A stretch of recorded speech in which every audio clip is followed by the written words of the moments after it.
You ever meet somebody so damn old and grumpy? Tylor. My Lord. On this week's episode with the Rolling Wanderers, we show you the true realities of RV living.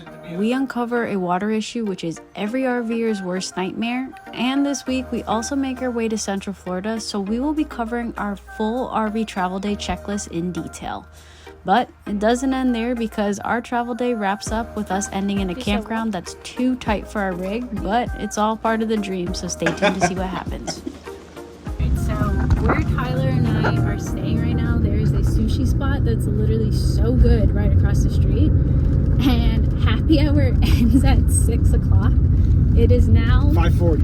5:40, so we're trying to hurry get there so that we can still get half off sushi. It's literally 2 minutes away. Not even. Ah! But what if we don't get sat down and then they'll be like, oh, happy hour's over. I'm gonna throw a fit.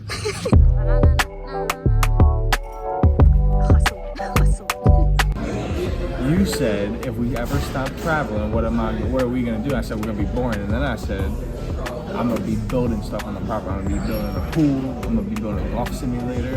I'm gonna be building stuff in the shed. I'm gonna be tinkering. I'll be messing with my cars. Oh my god. Oh, I'm gonna be building a jet.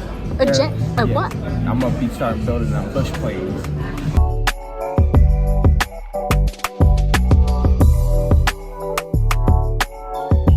Are you regretting it now?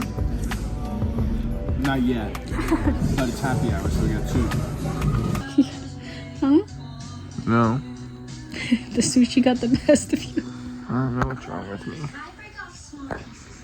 I have a headache. This man. What do you want to do today? Well, I want to fix the gutter. What? Are you trying to tell me I smell? No, you smell good. We're actually going to do a fix on the RV. What we noticed the other day when we came back from the Keys is that the AC in our bedroom appears to be leaving like a streak, like it's not going through the actual gutter itself. So today we're going to put in a fix so that we can resolve that. Well, yeah, so right now it's dripping out of the gutter, but for some reason at some points it starts to drip down and you can kind of see the streaks. Like it's coming down the seal. Like when they took the walls off, you can see, I pointed out to them, I was like, that looks like a lot of caulking up there that wasn't there before when they put it back, after they put it back together. So I'm gonna go up there again and look at it and see where potentially I have to cut away caulking and then replace and like put it back together. All right, I'm up on the roof. I'm gonna go check out this gutter. See the water comes down here, goes into the gutter here, and then yeah, it's just sitting. There's just a bunch of standing water here. So it looks like it's probably tilted wrong. It's tilted up, which it needs to be pointed down. So I'm gonna have to take this off here. Take this screw off and then try and readjust it, because they just caulked this all up and that's already separated. So see what we can do. All that caulking up there is pushing that up, which is what's keeping that water to run back down the side of the coach, and you can see it's dripping out the back there. Need to pull back that trim right there that goes up to it, cut it off shorter and reattach it and pull all that caulking out of there. I don't know why they did it like that, and I mentioned it to them when we were there and they said it was fine. Just to give you guys, this is what the other side looks like. Yeah, you can see that that's pointed down towards us so that the water can drain out over that spout. And the biggest thing is that you see this trim literally connects seamlessly to where the spout is, versus on the other side, you can see it's not seamless at all. You come to trim all the way here, there's actually a slight gap. I don't know if you guys can see it from all the way down here, but there is a gap, and it's like not seamless simply because of all the caulking. Welcome to RV life. This is the not so pretty side of things, because it's not really a huge problem, but it will lead to one because the water is going to drip back into the camper. There's definitely a way for water to get into the camper from there, and then ultimately the walls and the structure can get damaged or moldy, which mold is going to ruin the camper. So the biggest thing with RV life is water is not your friend. So when you find issues like this, even though it may seem really minor in the moment, because it's water, you want to figure out a way to fix it as soon as possible, simply because it can lead to bigger issues. Yeah, if we had a really heavy downpour, I could see a lot of water standing up in that gutter, which when you have standing water, it's going to find an easy way to get out of wherever it's going. So I'm going to call Alliance and tell them I need a tech out here. So today's a travel day. It's about 9 o'clock and we have to be out of here by 11. And usually that's more than enough time, but unfortunately Tyler and I really didn't prep last night. So the camper is pretty much chaotic right now. A plus side to it all is that the new campsite that we're heading to is only an hour away. So we're really just going to toss some things out of the way. So it's not really flying around on our move day, but let's get her done. So we're going to walk through my inside checklist of all the things that I do when it comes to our travel day. And we're going to start with the kitchen first. So first things first is obviously get rid of all the dishes that are on the counter. We washed these last night, so we're just going to put them away, and that's going to be it for the dishes. We've got all the dishes pretty much put away. The next thing that I like to tackle is in this corner where we have our cookbooks. This stuff I just like to move off of the counter as well, because again, it is a travel day and I don't want next thing it flies out the window. So I actually have a secret spot that I can put these travel days. Our couch actually has hidden storage in it, so I can just take all of this stuff and pretty much put it down here. There are a few things that I actually do leave on our counter, and that is our knife set, our ice maker, and our coffee maker. And the reason that I actually leave those down is because I've actually used museum putty. And so it's like a tacky wax that we can put underneath of those items. And so it just honestly prevents it all from moving on travel days. So those items are never moved on our travel days. Another really important step that you want to do in your kitchen is secure your dinette chairs. Most times in all RVs, they come with these straps. So we just wrap these straps around the bottom of the legs of each chair. And so then those are now secure on our travel days. Things that are loose, like our controllers, we simply put that right in our little handy hidden mantle. Now next, when it comes to my desk, we pretty much repeat the exact same steps. So all of the loose items that are on my desk will completely come off. We actually don't move my desk. Tyler actually secured it to the ground. So none of this stuff actually moves during our travel day. So the only thing that I take off is my desktop, which goes to our bedroom. And then all the loose items just simply go into the drawers. So now that we have the kitchen and the living room both complete, the next one that I work on is always the bathroom. And honestly, this is probably the easiest room to prep for when it comes to your travel days. So the reason that the bathroom is actually the easiest is because we just take all of our shampoos and bottles and we put them in the sink. It's easier because they're not going to really move around on our travel day while they're down there. First step that you're going to do in your bathroom shower is you're going to lock the shower doors. This is so important because if on your move day this flies open, I've heard horror stories of these shower doors actually breaking. So make sure you secure your shower doors on your travel day. So another thing that you're going to want to do in the RV is you're always going to want to secure your doors. And we have these latches, so we just pull them like this and they're secure. And we're going to do the same thing in the bedroom. Let's see.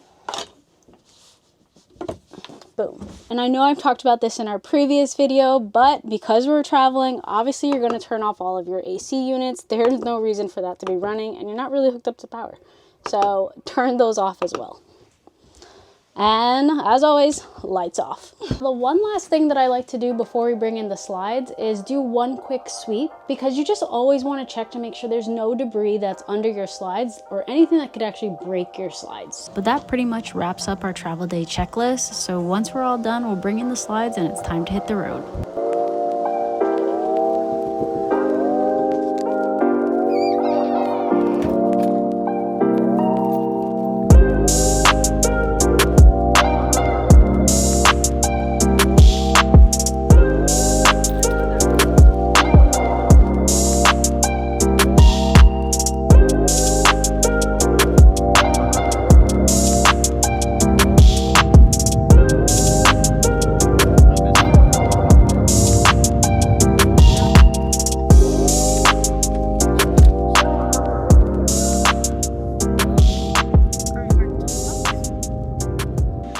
somebody so damn old and grumpy?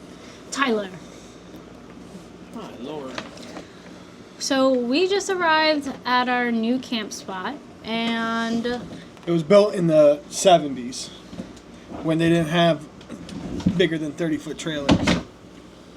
so getting into the spot was a bit of a debacle. Yeah, thank God the neighbors were in front of us were there because they had to move their cars. Like, we have a long bed truck, we have a pretty much a 45-foot rig, and so to get into the spot required pretty much everyone having to move their trucks and their cars simply so that we could be able to just turn the truck. That's how tight it was. I mean, I was inches away from everybody, like, maneuvering around. And the biggest thing, too, with this spot, and I'll show you guys some clips of it, is that our water spigot is located right behind where our rig is supposed to pull in. So because we're such a long rig, we have to go back as far as possible. But the water spigot is at least 3-4 feet. Yeah, it's like 5 foot off the back of the line, where most water spigots kind of like on the side. Where the power is, but everything like there's spots that back up to each other, so all the water and power is on the back side. But the water spigot for us is 5 feet into our spot, so left to right we could only get it in a certain position because we're 45 feet long. Otherwise, our rig was in the road. So that left to the next problem was our truck, which you'll see is like squeezed in between us and our neighbor, and we're really close to our neighbor on the door side of the camper. And then I went to go move the truck onto the opposite door side on the passenger or driver side of the camper, and that neighbor wasn't so nice. So she's like, "You're on my property," and they have lines for your property lines, and we were a little bit over with our truck. We left to go get lunch, and then she moved her car all the way over, so we couldn't even park there. So I get it. It's all right if you want to call it. It's your property line. That's perfectly fine, and you can move your rig. But like, there's no need to be rude. There's no need to be rude. Everybody else was nice. Like, and the whole thing is Everybody that, was and I nice. said to Tyler, I said she's gonna be an issue because the entire time everyone's talking to us, and she was just standing at her door, just staring us down. I don't know what it was. Ma'am, if you see this, I hope you have a good day. I don't. I hope you have a good day. And I hope whatever is going on with your spirit, I hope you figure it out. I have half a mind of moving my rig all the way over and just being in the road. Just to be petty. And honestly, like, for us, it really doesn't matter. Like, whatever. We're only here like 10 days, so we're not even going to be here the full 10 days. We're going to Colorado. So it's just like, but there's just no need for people to be rude. It's just not necessary. But now we're at our new spot. Yeah, we're at Southern Palm. It's actually a decent campground. It's just really tight for longer rigs. If you had something like 36 foot, maybe 40 foot, 40 foot's definitely pushing it, but 36 foot can easily get inside here. I'm glad that the neighbors were very helpful in front of us. They moved their truck. They were leaving anyway to allow us to pull into where they were parked so that I could straighten the rig out enough to get us over. So But that's one thing that I do want to, like, there's 2 points that I want to lead into from this with RV life. It's just a reminder to show you that there are people in this community that will continue to remind you why RV life is so great. Because, like I said, it wasn't even just one neighbor that moved their cars. Like, there were multiple neighbors that was like, okay, we'll move our cars, because they all saw, due to the size of our rig and how tight this spot is, there was no way we were going to be able to back in. they even complimented us. They said that was the best they've seen somebody pull that big of a rig in the entire time they've been here for the last couple months. So. And the second point that I want to lead to is when you are searching or interested in doing RV life, this is something that you really do need to consider, is the size of your rig. Tyler's used to, like, pulling trailers and doing all that stuff, so we went with a larger rig. He knew it'd be okay. Used to. I pulled horse trailers for like a month when I was in college. Interesting. But it's something to really consider, because there are going to be situations where sites don't actually fit the rig that you're in, and you're going to have to make it work, because like we even booked here, we were told there's no additional sites. They're fully booked. That's it. That's what they have.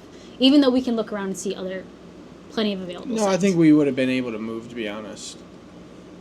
But I'm just saying, like, in general, you Yeah. can't always guarantee. Yeah, that's true. That's the thing, is like, yes, we're in a situation where there are other sites and we could probably get moved, but you can't always guarantee that you'll pull into a campground and they'll be able to accommodate it. So those are things that you want to consider when looking to purchase a rig. Take into consideration that rig size. Yeah, and I'm sure everybody that already has a big rig, you know, knows the limitations. No state parks. No, I mean, you are limited to where you can stay and pull in. Usually Thousand Trails, when you tell them how long your rig is, they'll say yes or no to your length. So Yeah. But it's just all part of the process. It's all part of RV life, and you'll learn as you go about it when you're booking, and you'll just request like, hey, look, I do have a rig on the larger end, or as soon as you pull in, go look at the site first and make that decision. But these are things where people are like, oh, I really want this layout, but it's this long. These are the considerations and things you really need to think about before making that leap when you're purchasing your rig. yeah.